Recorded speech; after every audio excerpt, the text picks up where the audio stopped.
এতদিন জাতীয় পরিচয়পত্র, ড্রাইভিং লাইসেন্স, জন্ম নিবন্ধন সনদ ও পাসপোর্ট দিয়ে সর্বোচ্চ ১৫টি মোবাইল সিম কেনার সুযোগ পেতেন একজন গ্রাহক। তবে সেই সুযোগ এবার কাটছাঁট করল সরকার।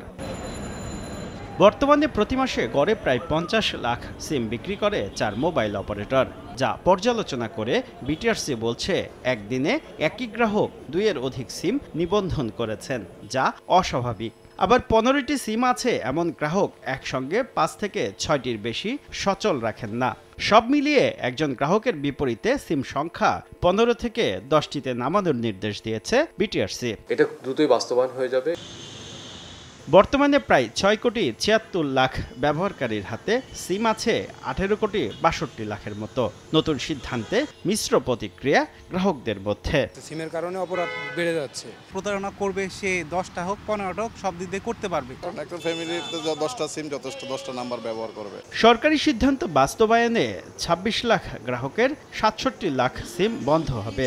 *1601# ডায়াল করে নিবন্ধিত সিম সংখ্যা জানা যাবে।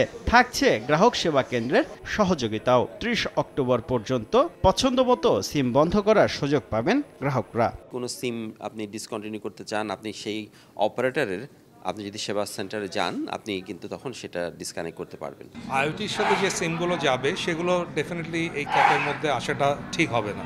এই সুযোগ না নিলে ৩০ অক্টোবরের পর গ্রাহকের ১০-এর বেশি সিম স্বয়ংক্রিয়ভাবে বন্ধ করে দেবে মোবাইল অপারেটররাই।